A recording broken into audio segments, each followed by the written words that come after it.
25 जून 1975, जब राष्ट्र के सबसे बड़े सेवक ने सत्ता के लोभ में राष्ट्र को ही अंधकार में धकेल दिया, लोकतांत्रिक व्यवस्था को नुकसान पहुंचाने का प्रयास किया गया। जनता के अधिकार और प्रेस की स्वतंत्रता छीन ली गई। वरिष्ठ पत्रकारों को जेल में ठूंस दिया गया। जो पत्र प्रकाशित हो रहे थे उनमें सरकार की अनुमति प्राप्त समाचार ही छापे जा रहे थे। स्पष्ट है कि समाचारों में सत्यता का अभाव हो चला था। इसका विरोध कुछ समाचार पत्रों में मुख्य पृष्ठ को खाली छोड़कर जताया गया। ऐसे विकट समय में स्वयंसेवक ही थे जिन्होंने कलम के सच्चे सिपाही का धर्म निभाया।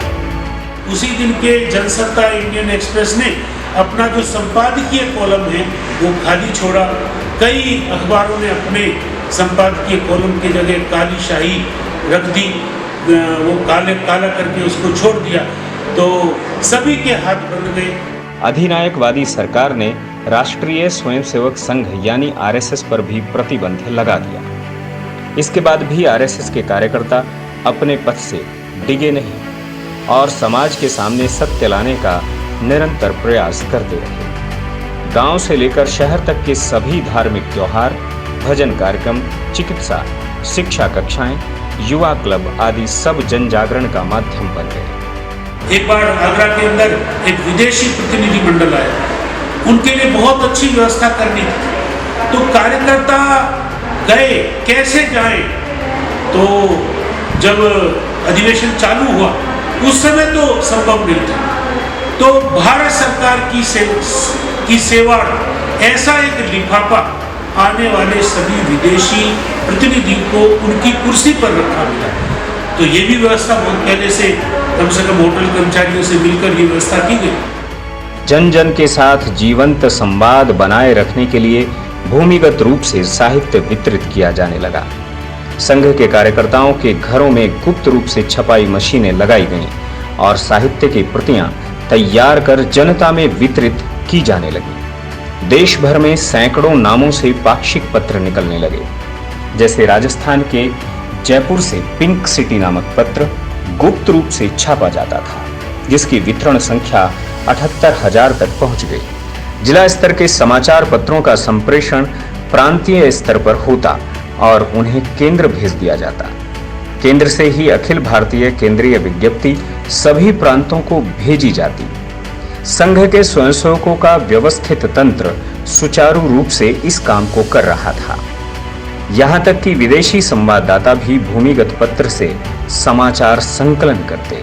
सैग्लोस्टाइल करके एक मशीन खरीदी गई थी, उससे और 1 पेज 2 पेज का समाचार, किसी का नाम सच्चाई लिख दिया, किसी का संघर्ष लिख दिया, किसी का ललकार लिख दिया, और उसको लेकर के हम यहाँ प्रबुद्ध लोगों को बांटते थे।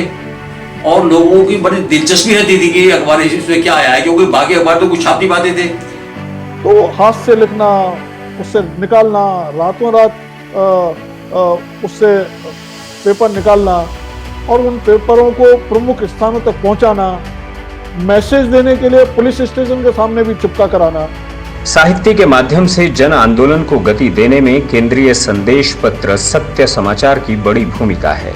इसे बुलेटिन के रूप में नियमित रूप से दिल्ली से प्रसारित किया जाता। प्रशासनिक मशीनरी के भरसक प्रयासों के बावजूद इस समाचार प्रसारण को न रोका जा सका।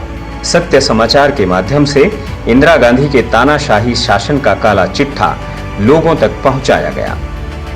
डॉक्टर सुब्रमण्यम स्वामी और मकरंद देसाई, ये 2 संघ के कार्यकर्ता गए थे और इन्होंने अमेरिका में फ्रेंड्स ऑफ इंडिया इंटरनेशनल इस संस्था की स्थापना की और उसका एक सत्यवाणी नाम का पत्र निकाला।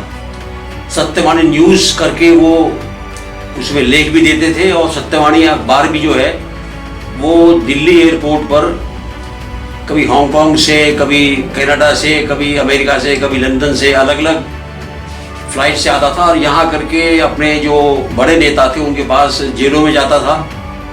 भूमिगत स्वयंसेवक सच्चे पत्रकार का धर्म तब निभा रहे थे जब संघ सीधे सीधे प्रशासनिक अधिकारियों के निशाने पर था। इतना ही नहीं, लगभग 1 लाख से अधिक स्वयंसेवकों को जेल भेजा जा चुका था।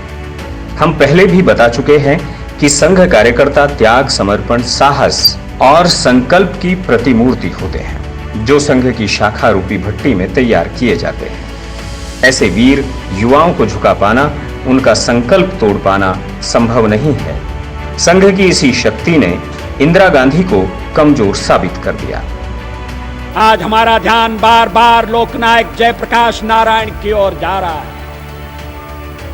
हम सोचते थे, हम चाहते थे वो प्रातः काल हमें आशीर्वाद देने के लिए हमारे बीच में हो, लेकिन ऐसा संभव नहीं हो सका। उनका संदेश सवेरे पढ़कर सुनाया गया। वो हजारों मील दूर हमसे बैठे हैं, लेकिन वो जहां कहीं हैं, आज वो प्रसन्न होंगे और हमें भी गर्व और गौरव का अनुभव हो रहा है कि हमने उनकी कल्पना की पार्टी को आज विधिवत स्थापित कर दिया है। महंगाई और भ्रष्टाचार के विरोध से आरंभ हुआ इंदिरा गांधी के विरुद्ध आंदोलन अब लोगों के मन में इंदिरा के प्रति नफरत भरने लगा।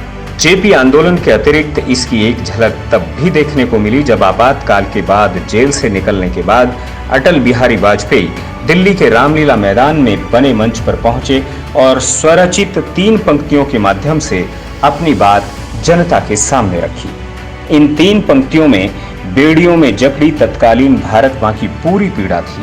वे पंक्तियां थी, बड़ी मुद्दत के बाद मिले हैं दीवाने, कहने सुनने को बहुत से हैं अफसाने, खुली हवा में जरा सांस तो ले लें, कब तक रहेगी आजादी कौन जाने। लोकतंत्र पर काला अध्याय थोपने का परिणाम यह हुआ कि इंदिरा गांधी और संजय गांधी दोनों ही चुनाव हार गए और जनता ने 21 महीने बाद 21 मार्च 1977 को खुली हवा में राहत की सांस ली। यह हमारे सत्याग्रहियों का तप ही था जिससे भारत के लोकतांत्रिक मूल्यों ने एक अधिनायकवादी मानसिकता पर सफलतापूर्वक विजय प्राप्त की।